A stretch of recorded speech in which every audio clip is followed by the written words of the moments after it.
सह्याद्री या नावातच आहे सामर्थ्य, सौंदर्य आणि शांतता. या रांगांच्या अंगाखांद्यांवर, दऱ्याखोऱ्यांमध्ये, मोकळ्या आभाळाखाली अनेक वर्षांपासून माणूस आणि निसर्ग आजही एकत्र नांदतोय. निसर्गाशी एकरूप होऊन जगणाऱ्या अशाच एका दुर्गम वाडीतील लोकांचा जीवनप्रवास आपण आज पाहणार आहोत. येथील लोकांना निसर्गाने लिंगाण्यासारखं दिलेले वरदान, आसपास हिरवी गर्द जंगले आणि येथे प्रत्येक ठिकाणी निसर्गाचा असलेला स्पर्श. परंतु या वरदानासोबतच येथे आव्हाने देखील प्रचंड आहेत. पावसात निसरडे होणारे रस्ते, आसपास वावरणारे वन्य प्राणी आणि निसर्गाचे रौद्र रूप हे येथील दैनंदिन आणि खरे वास्तव आहे.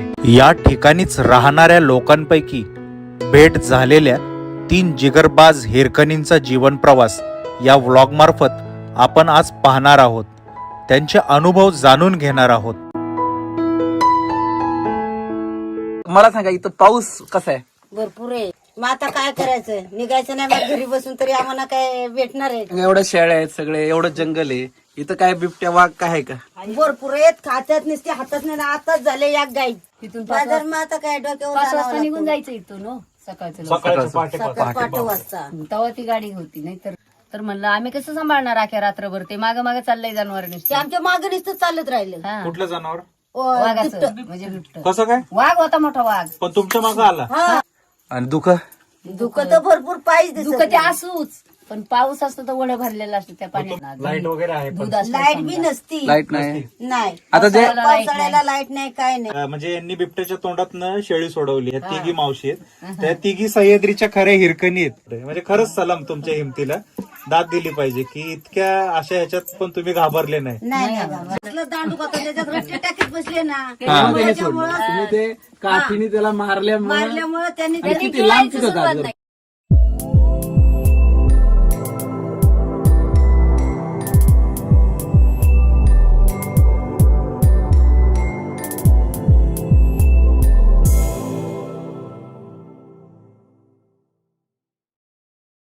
रायलिंगच्या कुशीत वसलेल्या मोहरी गावाकडे जाण्यासाठी डोंगरातून गेलेल्या कच्च्या रस्त्यावरून गाडी चालवताना ठिकठिकाणी मोठी कसरत करावी लागणार हे रस्त्याच्या सुरुवातीलाच लक्षात आले.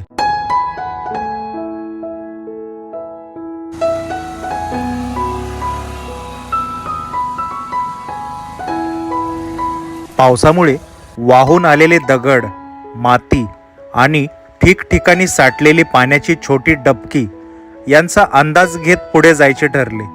तरी देखील एका वळणावर डबक्याचा अंदाज न आल्याने शेवटी पायांना जलाभिषेक झालाच आणि मग एका वळणावर गाडी लावून पायी जाण्याचा निर्णय घेतला. चहूबाजूला रायलिंगाचा विस्तीर्ण परिसर आणि आधेमध्ये लागणारे जंगल स्वतःमध्ये अनेक गूढ साठवलेले भासत होते. याच वाटेवरून चालताना एका टप्प्यावर वन्य प्राण्याच्या पाऊलखुणा नजरेस पडल्या.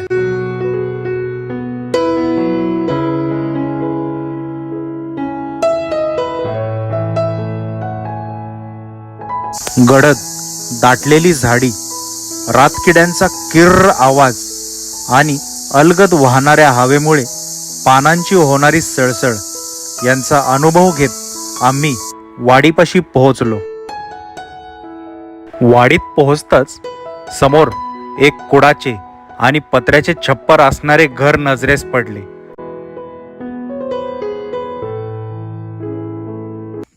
तुझं नाव काय? गणेश नामदेव कसरे. किती घर आहेत बाळा इकडे? 15 घर आहेत. हे कुठलं गाव आहे? सिंगापूर. आणि मोरी? या छोट्याशा टुमदार घराला बिलगून जनावरांसाठी बांधलेला गोटा उभा असलेला नजरेस पडला. या गोट्यात बकरीची लहान करडे बागडताना दिसली. हे सर्व अनुभवत आम्ही घरामध्ये येऊन बसताच मावशींनी थंडगार ताकाचा ग्लास हातात दिला. तुपाचा थर आहे पूर्ण याच्यावर, मस्त एकदम. तुमचं नाव काय? सोनाबाई लक्ष्मण डेबे. किती म्हणजे बरेच वर्ष तुम्ही इथं राहताय. मला सांगा इथं पाऊस कसा आहे भरपूर आहे. आणि फिरायला येणाऱ्यांनी कधी यायला पाहिजे इकडे फिरायला? दिवाळीच्या नंतर. दिवाळीनंतर. हा. मग आता येऊ शकतात. मग आता येऊ शकतात. आता पाऊस किती दिवस झाला लागला हा परत? आता परत लागला तर लागलाय ना, 2-3 दिवस आहेच नुसता. बाहेर वगैरे निघता येतं का? मग आता काय करायचं, निघायचं नाही मग घरी बसून तरी आम्हाला काय भेटणार आहे का तेव्हा? शेती वगैरे करता तुम्ही? शेती वगैरे कर, नाचणी वरई हा. भात याच्या बाकी नाही आमच्याकडे. लागती बकऱ्याच्या मागे जावं आता मला सांगा एवढ्या शेळ्या आहेत सगळे, एवढं जंगल आहे, इथं काय बिबट्या वाघ काय आहे का? लागतं. भरपूर आहेत, खात्यात नुसते हातात नाही. आताच झाले या गायब. कशाने? बिबट्याने? बिबट्यानेच कुठं गायब केलं. अरे बापरे, म्हणजे बिबटे आहेत भरपूर. आहेत भरपूर आहेत. पाऊस कसा होता? भरपूर होता. अजूनपर्यंत पण आता भात कापायला आले तो. भात कापायला आलं तरी पावसाने नुकसान केलं. आता नुकसान झालं. आता काय करायचं? करतोय. हा, आता इकडे शेती केली तर डुकरं ठेवत नाही. डुकरांनी वाटलं लावलं. लग काहीच आता नाही. इथं राहायचंच पर्याय म्हणजे काय करावं हे झालं. आता मी बघितलं. पहिले आम्ही शेत लय करायचो, हा, पण आता डुकरं म्हणजे लय झालीत ना, जंगल लय झालं. भरपूर डुकरं झालीत ना, त्याच्यामुळे डुकरांचा बंदोबस्त काय करता येत? काय काहीच नाही करता येत. कसं तर कारण सरकार काय म्हणतं की आम्हाला पाठवा, तर कुठं त्यांना काय झालं तर मग किती एकरची शेती आहे असले समजा मी ते फॉलोअप घ्यायलाच वेळ जातोय. अहो तुम्हाला वेल्ल्याला जायचं म्हणजे 4 तास वेल्ल्याला जायला लागायचं. आणि मग काय, गाडी भेटना तर तिथनं आणखी परिस्थिती इथून आता गाडी एसटी पाहिजे तुम्हाला पासली पर्यंत चालत जावं लागतं. पाचलीपर्यंत चालत जावं. म्हणजे पासली पर्यंत तुम्हाला कुसरपेठची वस्ती आहे ना बघा, तिथून चालत जायचं. तिथून खाली जायचं आणि मग वर तिला एक पिकअप, तेव्हा तुम्ही वेल्ल्याला जाणार.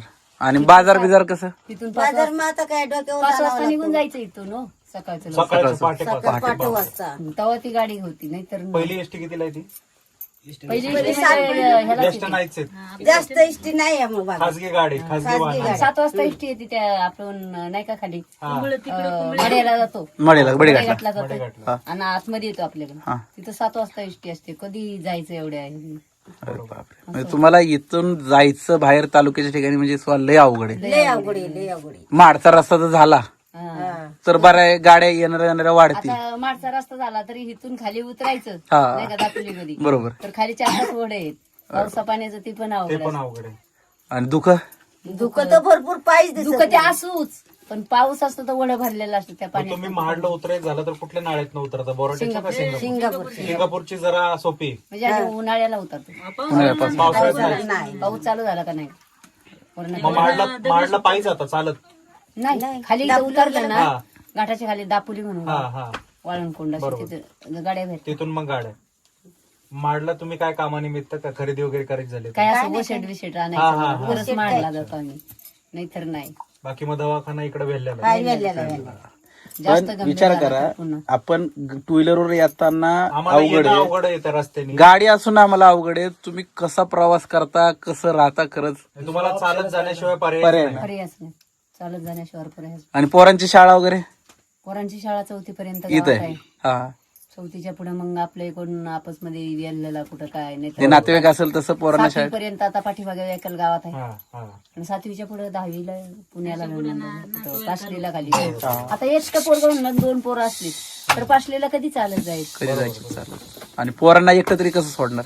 जनावरांची त्यात भीती आहे. त्यात आता शाळेत आहे ना, कुठे इथं रुपये हा एकटाच आहे रे इथं शाळेत. एकटा शाळेत. हा पण शाळा रोज असते माझी. रोज असते, रोज येतं. सर रोजचे सरांना मानलं पाहिजे. सर मानलं किती पाऊस असला तरी येतो. हो ना, बघा ना, रोज म्हणजे ते आमच्या एका शिक्षक पोरासाठी पण येतात. येतात. पोरासाठी. मग त्यांचं खरंच मानलं पाहिजे सरांना त्या. नाही मानलं पाहिजे. आणि तुम्हाला इथं अजून अडचण काय? सगळ्याच अडचणी येतात म्हणा. लाईट वगैरे आहे पण. दूध असलं लाईट बी नसती. लाईट नाही. नाही आता जे पावसाळ्याला लाईट नाही, काय नाही. आणि दूध वगैरे असन हा, तर त्याची उत्पन्न नाही इथं. उत्पन्न नाही. म्हणजे डेअरीला वगैरे काय पर्याय नाही का? घालायला खाली जाणं पण तुम्हाला अवघड अवघड आहे. आहे. रोजचं ये जा. वेल्ल्याला रोज जायचं तुम्ही म्हणलं आता दूध घालायला जायचं म्हणलं ना, रोज 3-4 किलोमीटर जाणं, 3-4 म्हणजे 7-8 किलोमीटर रोजची पायपीट आहे. अहो वेल्ल्याला 26 किलोमीटर वेल्ला आहे, तिच्या आत दूध डेअरी कुठंच नाही. हे वरचा माळ गहू ठेवायला पावसाळ्यासाठी. कपाट लय जुनी दिसते. चार ओर आहे का? पावसाळ्यासाठी वरती गायांचं जरा वाळक गवत काढायचं. गवत आता काढायचं. वाळेल ना, हा, वाळलं की डिसेंबरच्या टायमाला असं काढायचं आणि मग पेंड्या बांधून ठेवायच्या, मोळ्या बांधून. आणि नंतर पावसाळा चालू झाला, पावसाळा चालू व्हायच्या आधीच याच्यावर भरून ठेवायचं. बरोबर. कारण न भिजता न भिजता म्हणजे तुम्हाला लाकडं पण जनावरांना खायला होत नाही ना, म्हणजे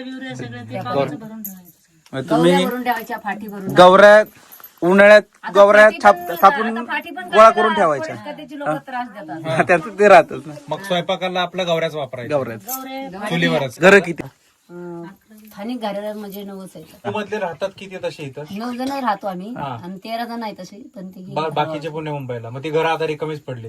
लोकसंख्या किती आहे इथं? लोकसंख्या आपले म्हणजे 9 जण 9 घर आहे. नाही, घरं 9 आहेत, मग माणसं किती असतील? 2-4 घरात? एवढी पण नाही. आता पोरवाळा बाहेर शिकायला म्हणजे गेला 20 एक लोक आहे का तुम्ही वस्तीवर? का तेवढे पण नाही? आहे. चोच आहे. नाही, पण आता 20च लोक आहे, 20 एक लोकच आहे. बापरे, तसं लोकसंख्या खूप कमी आहे मग तुमची. लोकसंख्या कमी असं आहे, समजा की एकदम डोंगराचं मुलं आता शेवटचं. दिवाळीच्या टायमाला आल्यावर सगळे येतात, हा, पण आता पावसाळ्याला किंवा म्हणजे उन्हाळ्याला दिवाळीच्या सणाला जे काय पुण्यात राहिलंय सगळे ते सगळे येतात. दसऱ्याला, होळीला. अजून आता दिवाळी झाली तरी पाऊस उघडा ना, एवढा पावसात अहो, आता भात गळून चालल्यात. हा, तेच की. तेच प्रश्न भात पडला. एवढं पिकांची कष्ट आता करून सुद्धा वायाला गेल्यावर खराबी मग झाली काय सगळी. करायचं? बरोबर. बरं आहे का, आता 9 घर आहेत. हम्म. आम्ही पुढच्या वेळेस येताना इथं राहायला येणार आहे, या ना. जेवण बनवायला सांगेल आणि तुम्हाला 9 मच्छरदाणी आणून देणार. हम्म. तर मच्छरदाणी का ह्याचं कारण सांगतो तुम्हाला. ज्यावेळेस तुम्ही रात्री झोपता तशी सगळी पोरं मच्छरदाणीत झोपायची. आपल्याकडं साप जास्त असतात आणि ज्यावेळेस तुम्ही मच्छरदाणीत पोरांना झोपवताल तसं आतमध्ये बाकी काहीच येत नाही, मच्छर पण येत नाही, साप पण येत नाहीत. 9 मच्छरदाणी तुम्हाला आणून देईल त्यावेळेस. तुमच्याकडे सर्पदंशाचं प्रमाण असेल की? साप वगैरे साप असतात ना, वेल्ल्यालाच जायला लागतं. मग वेळेला जावं लागतं. मग झालंय तुमच्यावर कोणाला असा प्रसंग, साप चावलाय आणि चावले साप? बापरे. पण येल्ल्याशिवाय पर्याय नाही. मग मग त्यासाठी जाऊस्तोवर अशी भीती वेल्ल्यात नाही काय वाटत? करतात? आता जास्त भीती वाटतील झालं, काही झालं तरी. जास्त आली हा. काय, कसा साप असतो तो?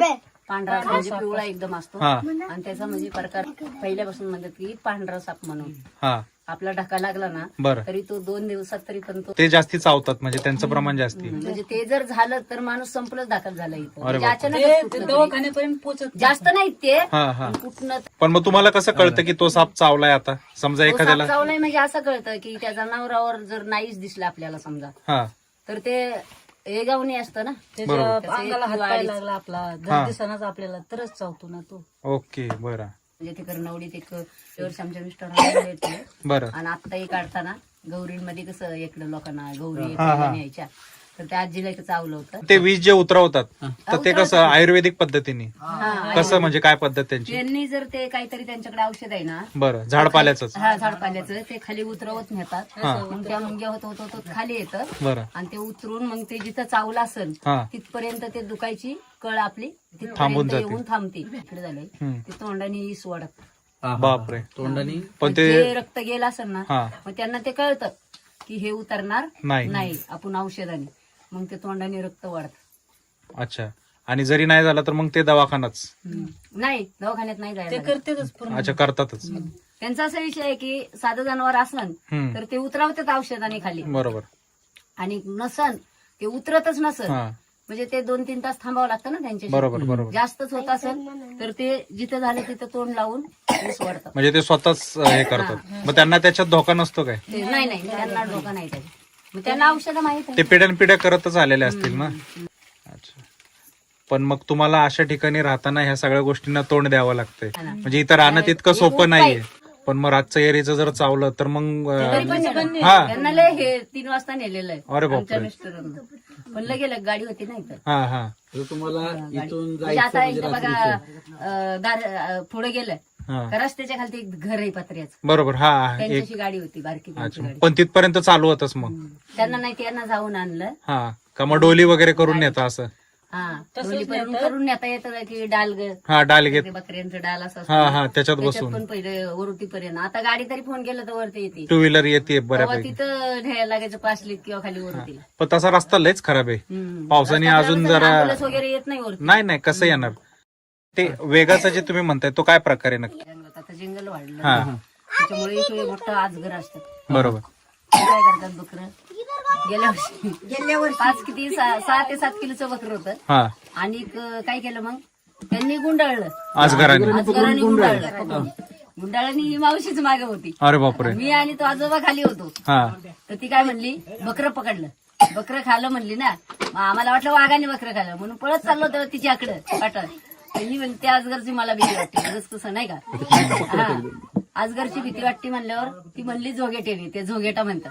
झोगेटेली बकरी म्हणलं गिळलं तरी हरकत नाही, आपण येऊ शकत नाही. मग नाहीच गेले तुम्ही? तर मग आजोबा गेली. आजोबा मी डोळ्यासमोर त्यांनी ते गिळलं. गिळलं नाही, फक्त गुंडाळलं. जी रटे घालत राहिली ना त्याच्यामुळे त्यांनी गिळलं नाही. मग 2 येडं टाकलं. नाही ते आधी काय करतं? खांड त्यांच्या खिरकच बनवलं. कोयता असतो. हा कोयता असतो. आकडीत कोयता होता. मग त्यांनी वरनं तोडलं त्याचा तुकडा निघाला. पण बकरं जिवंत होतं. बकऱ्याला पाणी बिणी पाजून मग ते काय होतं ते अजगर गुंडाळतो ना, त्याचा श्वास कोंडला जातो आणि ते मारतात मग, आणि मग ते खातं. तो गुंडाळतो, हा. हाडकं बिडकं पूर्ण मऊ करतो आणि मग गिळतो. बरोबर. ही रटे टाकत होती वर. असलं दांडू का त्याच्यात रस्ते टाकीत बसले ना, तुम्ही ते काठीने त्याला मारल्यामुळे त्यांनी किती लांब तिथं गाजर तो. आम्ही एवढा बापरे. तरी 10 फूट.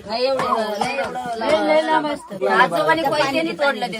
हा मग ते तू इकडे झालं का? हा. हो, ते बकरं सुटलं. बापरे. मग पाऊस जर एकदा पडायला लागला तर उघडतच नसेल, नाही तर सारखं पडत रात्रीला चालत. किती पडत होता. काल ना आणि पावसाळ्याला तर 4 महिने. ह्या वर्षी तर कधी लागलाय? मे महिन्यातच पाऊस चालू झालाय, आणि आता ऑक्टोबर निम्मा संपत आला तरी उघडतं महिना संपत आला आता नोव्हेंबर निघेल तरी पाऊस हटला. समजा एवढं कष्ट केलेले, भाता वेल्ल्याला गेल्या, इथं कुठं भाताची शेती आहे? बरोबर.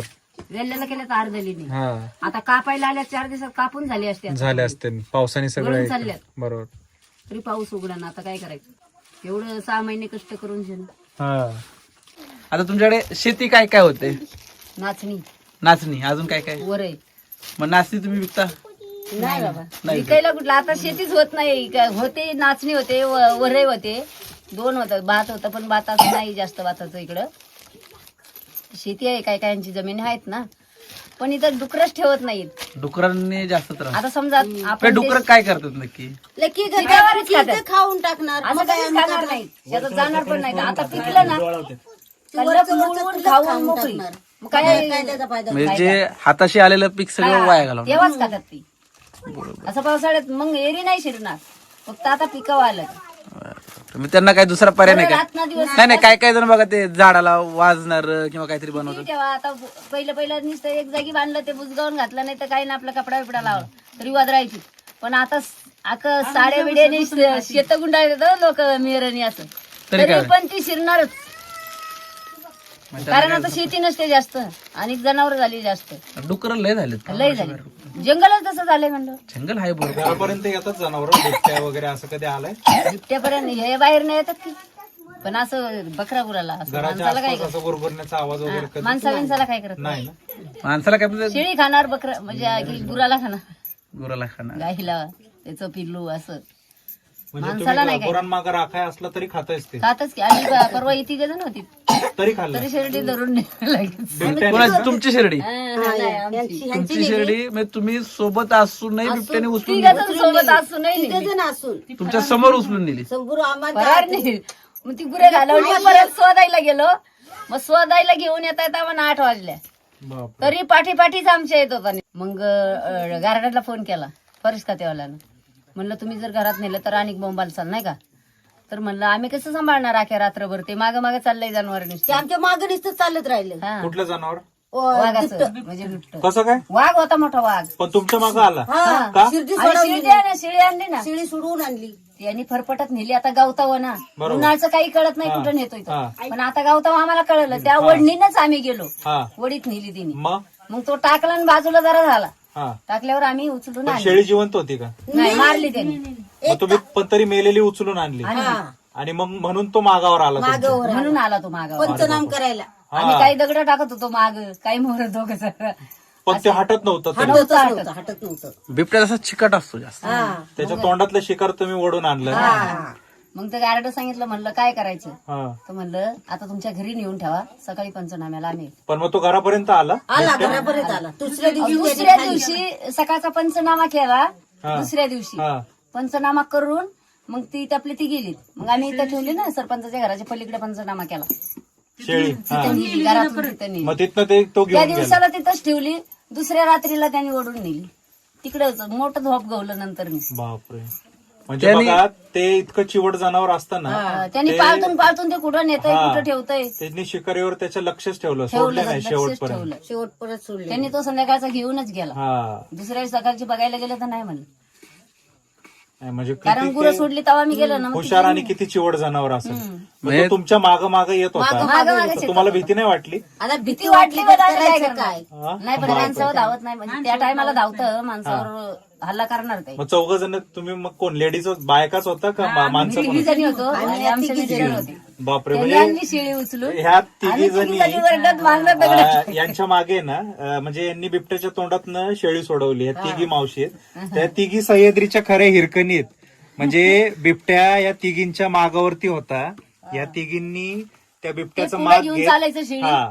ते मागणं चावल वाजायची, त्या ते जाताना बिबट्याचं टाकायची. बिबट्याचं त्या माग घेत या तिघींनी त्याच्या तोंडातनं शेळी सोडवून आणली.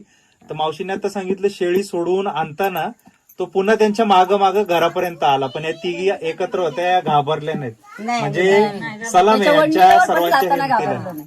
बापरे, म्हणजे खरंच सलाम तुमच्या हिमतीला, दाद दिली पाहिजे की इतक्या अशा ह्याच्यात पण तुम्ही घाबरले नाही, नाही नाही बाबा. संयम धीर पडला नाही. आणि 6 वाजले होते.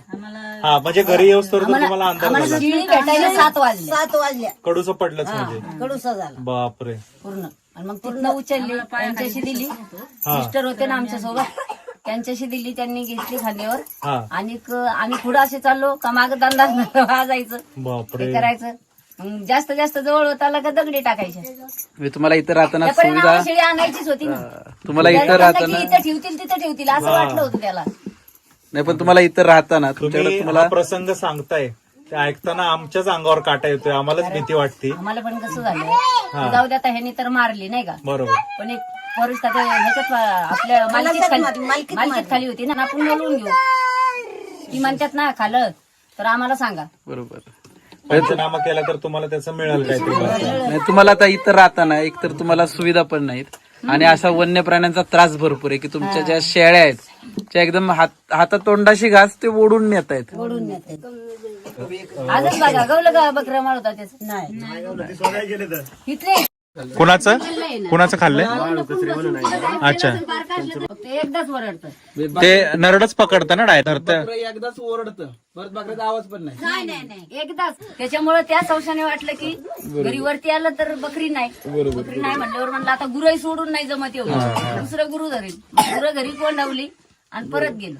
आज तुमच्या सगळ्यांशी गप्पा जरा मारून आम्हाला बरं वाटलं, कारण कसं आहे तुम्ही इतक्या दुर्गम ठिकाणी राहताय, इतक्या खडतर आव्हानांना तोंड देत आहे. निसर्गाचं सगळं आता हे पावसाचं, अवकाळी पावसाचं सगळं सावट, बाकीच्या गोष्टी, तर म्हणजे तुमच्या हिमतीला दाद दिली पाहिजे. सलाम आहे सगळ्यांना तुम्हाला. तर असं हे आपल्या सह्याद्रीच्या डोंगराळ धारेवरती राहणारी छोटीशी वस्ती आहे आणि त्याच्यामध्ये हे सगळे असे हिंमतवान हिरकणी अक्षरशः यांनी म्हणजे वाघाच्या तोंडातनं शेळी सोडून आणली. तर तो प्रसंग आज आपण या ठिकाणी ऐकला. आणि यांची सगळ्यांची आज आपण या ठिकाणी भेट घेतली. तर आता आपण निरोप घेतोय. आम्हाला परत खाली आता उतरायला अंधार होईल. येऊ आम्ही परत येऊ. येऊ परत येऊ. आज येथील लोकांशी मनसोक्त गप्पा मारून त्यांचे अनुभव जाणून घेत निरोप घेतेवेळी पावसाने हजेरी लावली आणि मग कोसळणाऱ्या त्या सरींसोबत मन पुन्हा एकदा या गर्द जंगलात दाट धुक्यात हरवलेल्या या छोट्याशा वाडीतील लोकांच्या आठवणीत रमून गेले. अवघ्या 10-15 घरांचे हे गाव आणि येथे राहणारे लोक हे दररोज असंख्य समस्यांवर मात करत कसं काय जगत असावेत हा प्रश्न मनात उभा राहिला. अशी कोणती शक्ती त्यांना जीवन जगण्याची ऊर्जा देत असावी? आणि मग या प्रश्नाचे उत्तर देणारा, आभाळाशी स्पर्धा करणारा लिंगाणा नजरेसमोर उभा राहिला.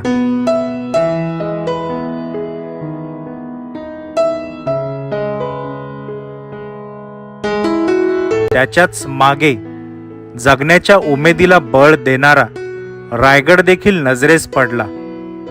रायलिंगावरील या छोट्याशा वाडीतील लोकांसाठी ही दोन्ही ठिकाणे शक्तिपीठेच म्हणावी लागतील.